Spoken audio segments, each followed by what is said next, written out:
ایک ہے کسی کو پکارنا، کسی سے مدد چاہنا، کسی سے کسی کام کے اندر جو ہے کوئی امداد کی خواہش کرنا، جو کہ ہو دنیاوی جو معمولات ہیں، جو عام ہمارے قواعد ہیں، ظاہری مادی اسباب و وسائل کے درجے میں، وہ شرک نہیں ہے۔ میں کسی سے کہتا ہوں مجھے ذرا پانی پلا دو، یہ بھی ایک دعا ہے، استمداد ہے، مدد آپ نے مانگی ہے، اس سے اپنی ایک ضرورت پوری کرنے کے لیے کہا ہے، لیکن کیا ہے یہ کہ گھڑا ہے وہاں رکھا ہوا ہے، وہاں پانی ہے، اس میں سے پانی لائے گا وہ دے دو۔ جو ظاہری قوانین طبیعہ جو ہے ان کے دائرے کے اندر اندر کوئی دعا، کوئی استمداد، کوئی استعانت، کوئی استغاثہ، اس میں کوئی حرج نہیں۔ غیبی اعتبار سے کسی کے ساتھ بھی کوئی دعا کی جائے گی اللہ کے سوا، وہ شرک ہے۔ وہ استدعا ہو، استغاثہ ہو، استعانت ہو، استمداد ہو، استنصار ہو، کچھ بھی ہو، غیبی طور پر دنیا کے معروف طریقوں میں اور جو ہمارے طبعی قوانین ہیں ان کے دائروں کے اندر اندر مدد مانگنا، اس میں قطعاً کوئی شرک نہیں ہے، توحید ہے۔ البتہ اس میں بھی ایک باریک نکتہ ہے۔ ایک بزرگ تھے جو فوت ہو گئے، انہوں نے یہ بات مجھے جس طرح سمجھائی تھی وہ آج بھی میں ان کا مشکور ہوں کہ دنیا میں عام قاعدے قانون کے تحت بھی کسی سے کچھ کہنا کہ بھائی میرا یہ کام آپ کر دیجئے، آپ کر سکتے ہیں، ایک دفعہ کہنا جائز ہے، دوسری مرتبہ یاد دلا دینا کہ شاید بھول گئے، وہ بھی جائز ہے، تیسری مرتبہ کہنا شرک ہو جائے گا۔ تم نے یہ سمجھا ہے کہ تمہارا کام یہی کر سکتا ہے، کام کرنے والا تو اللہ ہے۔ لا فاعل فی الحقیقت ولا مؤثر الا اللہ، حضور نے فرمایا کہ اگر تمہیں جوتا باندھنے کا تسمہ درکار ہو تب بھی اللہ سے مانگو،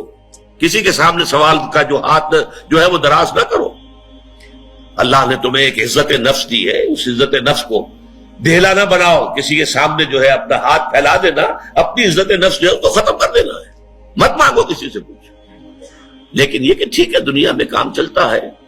حضور کا شکی شان تو یہ تھی کہ اگر آپ سواری پر ہوتے تھے اور آپ کی چھڑی گر گئی تو سواری کو بٹھا کے اس سے اتر کر چھڑی خود اٹھاتے تھے، آپ کسی اپنے ساتھی سے یہ نہیں کہتے تھے کہ میری چھڑی پکڑا دو گی۔ آپ کی تو غیرت کا عالم جو ہے وہ بہت بلند تھا، بہت بلند تھا، بہت بلند تھا۔ لیکن دنیاوی عام طریقے سے یہ کہ ٹھیک ہے بھئی آپ ایک کام ہے آپ کر سکتے ہیں، یہ کر دیجیے، اس نے کہہ دیا ٹھیک ہے میں کروں گا، پھر بھول گیا یا کچھ اور ہوا، دوسری مرتبہ یاد دہانی کرا دی، تیسری مرتبہ جو ہے انہوں نے کہا کہ پھر اس میں شرک کی بو آنے لگتی ہے کہ معلوم ہوتا ہے کہ آپ نے سمجھا ہے کہ اسی کو اختیار حاصل ہے، یہی مقتدر ہے، اسی کو آپ کا کام کرنے کا جو ہے وہ پوری قوت اور قدرت حاصل ہے، اور یہ چیز جو ہے یہ شرک کی بو اس میں سے آنی شروع ہو جاتی۔ لیکن یہ ہے معاملہ سارا جو اسباب عادیہ کے تحت، اس سے ماورا آپ کسی کو نہیں پکار سکتے۔ دیکھیے سب سے بات نکتے کی بتا دوں آپ کو، فرشتے کو تو ہم مانتے ہیں نا،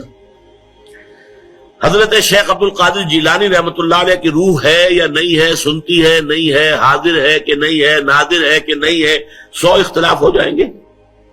اختلافات کی تو گنجائش ہے نا۔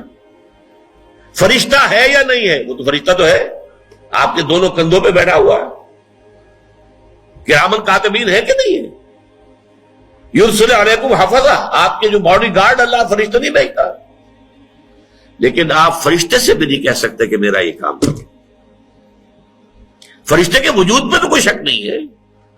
یا جبرائیل میرا یہ کام کرو، قطعاً نہیں، غلط، شرک۔ لا تدعو مع اللہ احدا، اللہ کے سوا پکارنا کسی کو نہیں ہے، دعا کسی سے نہیں ہے، استغاثہ کسی کا نہیں ہے،